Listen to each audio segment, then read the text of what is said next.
ধরো। এটা কি? এনে তোমার দেওয়া সব চিঠি আর গিফট আছে।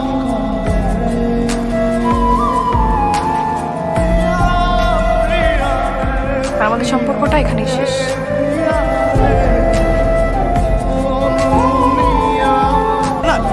পাগল হয়ে গেছো, কি বলতেছো? সম্পর্ক শেষ? এগুলা হ্যাঁ, সম্পর্ক শেষ মানে এখানেই শেষ। কারণ কোনো বেকার পোলার লোকে আমার ফ্যামিলি আমার বিয়া দিব না, আর আমিও কোনো বেকার পোলার লোকে আমার ভবিষ্যৎ নষ্ট করতে পারবো না। জান্নাত, তুমি আমার একটু সময় তো দিবা। তুমি আমার চাকরিটা তো হয়ে যাবো, তাড়াতাড়ি হয়ে যাবো। দেখো, তুমি আমার একদম আটকানোর চেষ্টা করবে না, কারণ আমি থাকতে আহি নাই আজকে। তুমি আমার সিদ্ধান্ত নিয়েই আইছি। জান্নাত, তোমার হাতে ধরি, জান্নাত পায়ে ধরি, তুমি এরকম সম্পর্কটা নষ্ট করো না জান্নাত, প্লিজ।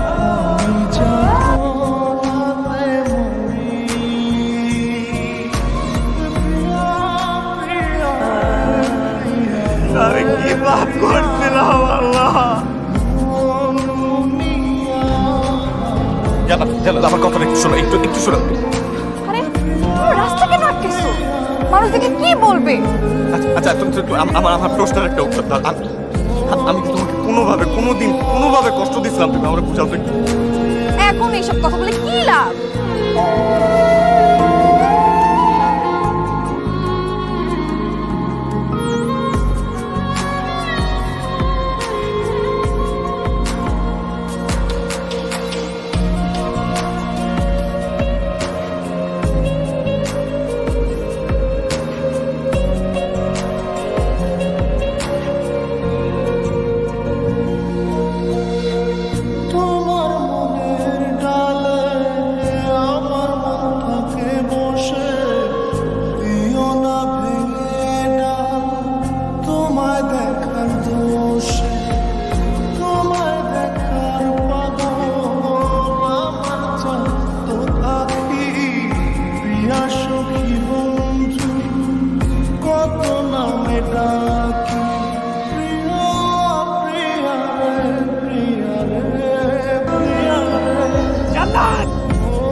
তুমি রাইট কইলে রাইট হইছে, দিন কইলে দিন হইছে।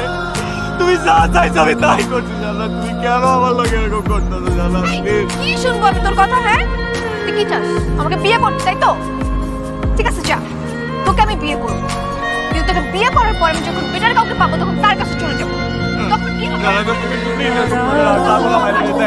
আমি কোথাও যাবো না জান্নাত, আমি তোমার ছাড়া কোথাও যাবো না। আমি তোমার ছাড়া কোথাও যাবো না। ভাইয়া, আমি জান্নাতকে ভালোবাসি ভাই।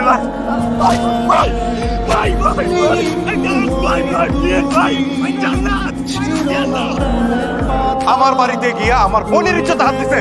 আমার চুপ কর, আমি এখানে আসি না। তুই কত কষ্ট করে লেগা? জান্নাত, তুমি এখানে আসো। সুজনের সাথে তোমার যা ঘটেছে সব ঘটনা নির্ভয় বলো তুমি। সুজন আমার সবসময় বিরক্ত করতো। ওর ভয়ে বাড়ি থেকে বেরোতে পারতাম না। আমার একদিন হুমকি দিয়ে কয়, আমি যাদের প্রস্তাবে রাজি না হই ওনাকে আমার মুখে এসিড মারবো, আর তাতে যদি কাজ না হয় ওনাকে আমার ধর্ষণ করবো। জান্নাত, তুমি এগুলো কি কইতেছো? আমি তোমার কবে কইছি এইসব কথা?